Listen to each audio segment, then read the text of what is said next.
passive air samplers for monitoring persistent organic pollutants in the atmosphere.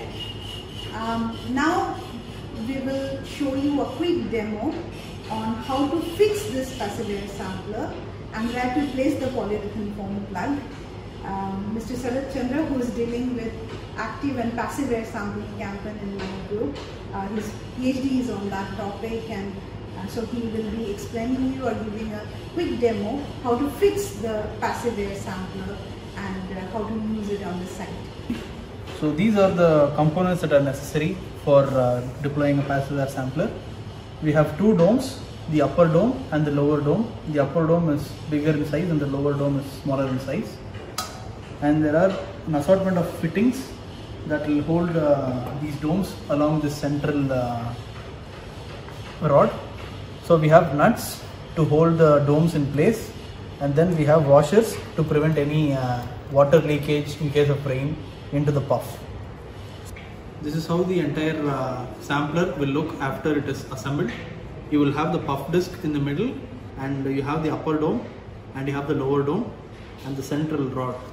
The thimble is here inside the sock slit, and this is what he is going to fix in this sock slit apparatus, and we will keep it for 18 to 24 hours. It's a traditional method for extracting persistent organic pollutants. It can be used for any matrices, not just passive air samplers, high volume samples, air samplers, air samples or sediment, soil, even biota samples can be extracted by using sock slit for persistent organic pollutants.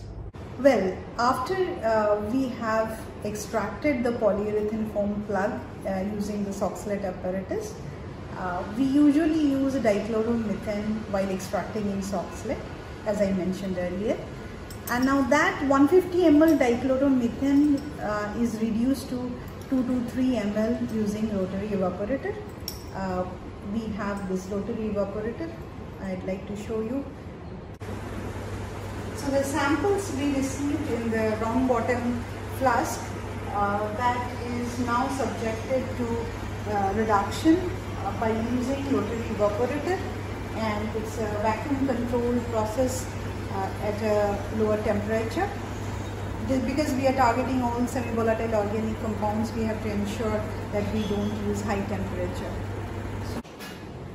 So after we have reduced the solvent to like 2 to 3 ml using the Rotary Evaporator, now this concentrated extract is now subjected to column cleanup, like how Mr. Ronnie Rex is now preparing his samples for column cleanup.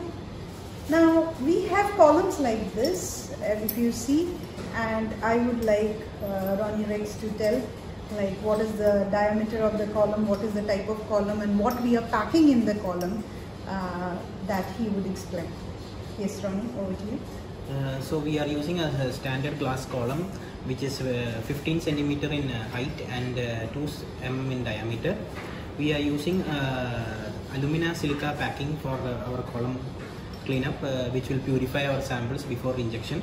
So to start with, we will have glass wools which act as a filter, and from the bottom we pack it with 3 grams of alumina, 3 grams of silica gel, 2 grams of acetic silica, and 1 gram of sodium sulfate.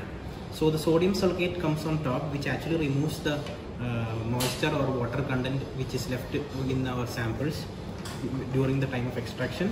Then we are having our acid silica, which will actually reduce the hydrocarbon content which is present in the sample.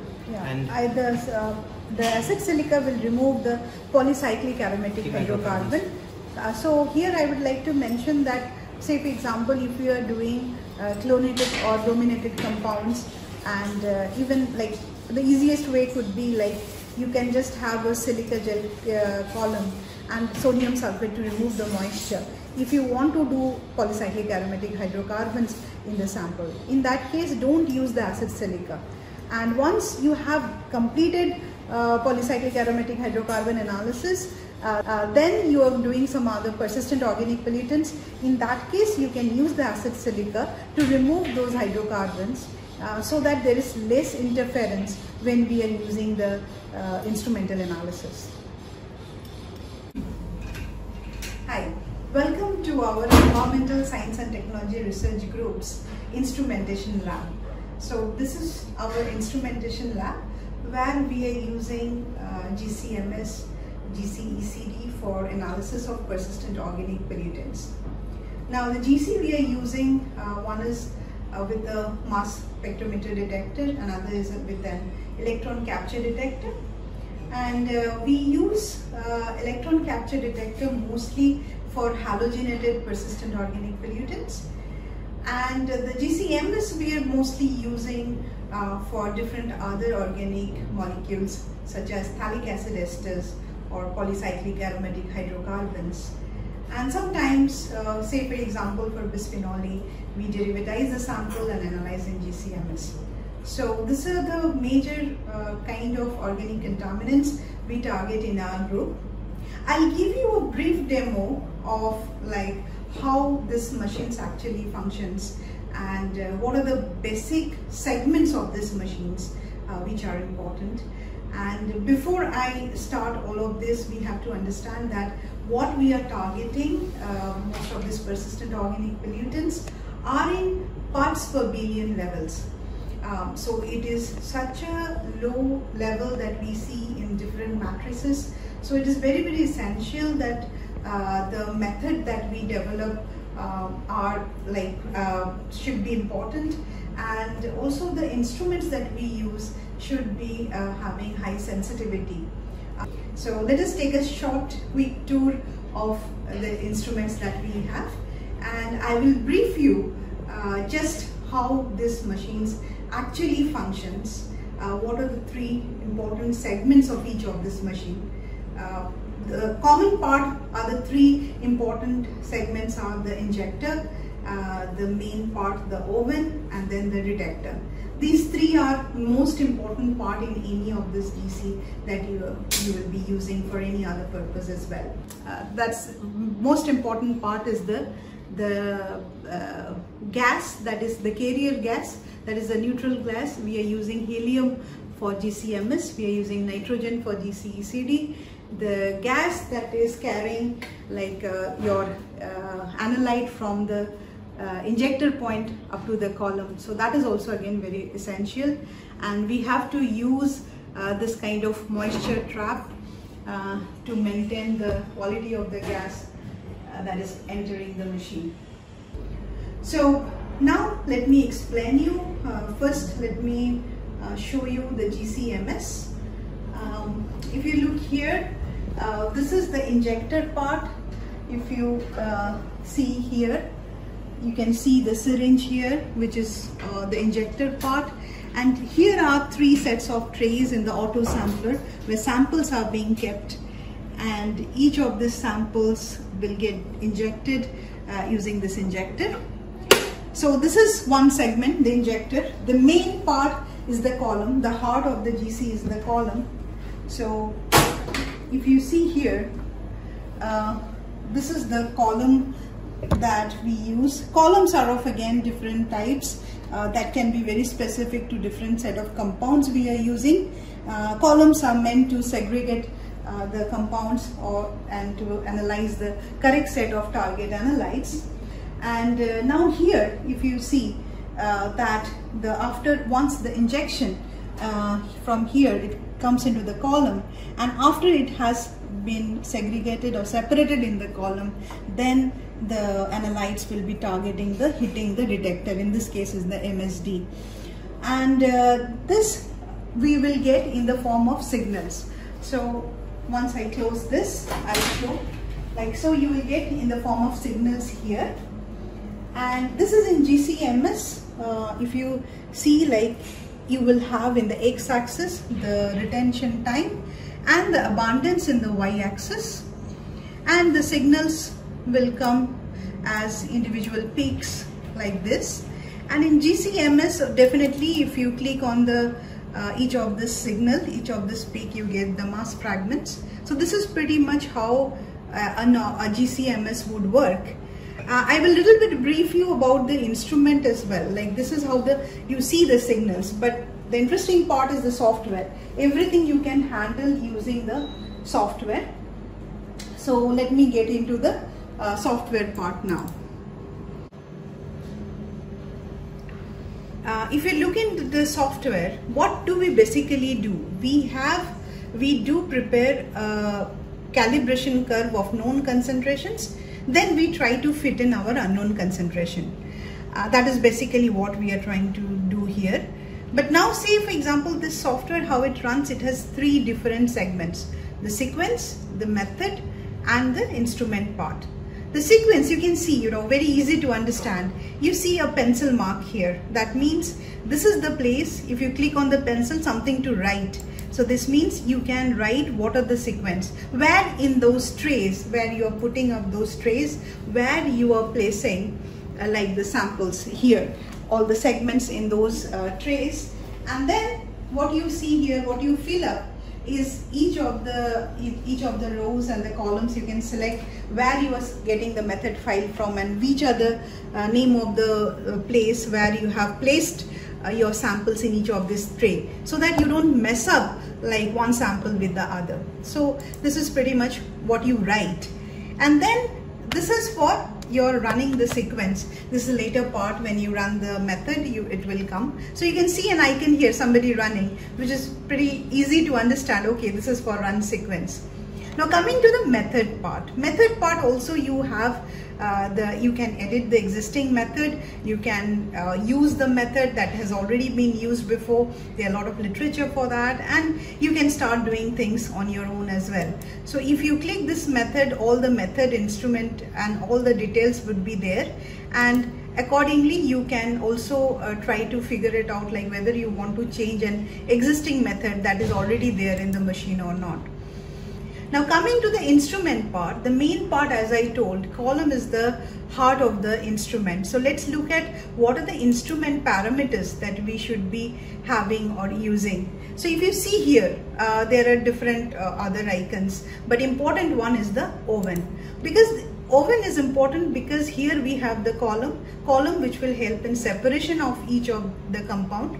So we use a starting temperature. In our case, we use 100 to 120 degrees for most of the compounds, and then we ramp it to a final temperature almost close to 300 degrees centigrade, not beyond 340. Columns cannot tolerate beyond 340 degrees in this case. So we are ramping the temperatures for different compounds. Different sort of methods are developed so that we get the analytes segregated at different retention times. So this oven part is very important, and then for column details also can be entered. Usually the column details you can enter manually, or many a times like you have to check like whether you are changing the column suddenly and what is the flow rate of the column. That also has to be mentioned here. So the column and the oven part are the main things. This is the main method that with which we run the samples, and this is basically then we can run the method and then start the sample injection. And let's look a little bit on the GCECD. As I mentioned to you earlier, like we can also do persistent organic pollutants using GCMS, but since we have GCECD, GC electron capture detector, which would be very, very sensitive to halogenated compounds especially. So we have dedicated this GCECD completely for compounds like organochlorine pesticides, polychlorinated biphenyls, also polybrominated diphenyl ethers. Nowadays we have started analyzing using GCECD. So let's look at the instrument now. So as I mentioned earlier, that again the heart of the machine is the column. So here if you see, like from the injector, once you inject the sample, this also is a mini auto sampler where 16 ports are there, and once samples are injected from injector, it's get into the column where the target analytes gets separated. And if you see here, if you come close, you take a close view of this, from the injector samples run through the column and then hits the detector, and in this case we have an electron capture detector, and we get signals like this. look here, these are the kind of signals we get. And again, once we get the signals, in this case as well, see, I'm simultaneously showing you. This is case of GCMS and this is the case of GCECD. So you can look into this calibration curve area, this area if you look at. So different concentrations are made and we get the linearity of the curve, we try to have a correlation of R square value greater than 0.999. And only when we have a correlation like this, we consider that calibration curve and we try to fit in our unknown concentrations wherever in between within these concentrations. So in a way, we know what is the concentrations we are expecting. But now say for example, we have prepared a calibration curve starting from 50 to 250 ppb and my sample has more than 250 ppb. In that case, what do? We dilute the samples and inject it, and then we try to get in that unknown concentration. So with this calibration curve, this is how we run the programs and we get the unknown concentration values. Yeah, so when you have the signals which is in the form of peaks, the final stage is like once we have got the peaks, we have to integrate the peaks.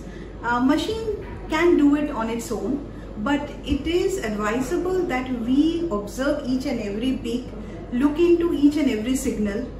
In ECD, what we can look at is the retention time versus the abundance. So with the known concentration, we know at a particular retention time which compound is going to show a signal. Of course, we maintain a signal is to noise ratio greater than 3. And if we get a signal, then we have to integrate finally that peak to get the final concentration. So this is pretty much how we are analyzing samples in our lab, and research scholars are trained, they are able to use all the instruments and develop their own methods. Both the instruments that we have in our lab, these are like Agilent GCMS and GCECD. GCMS was funded by SRMIST startup grant, and GCECD we purchased from the project funded by Ministry of Environment, Forest and Climate Change.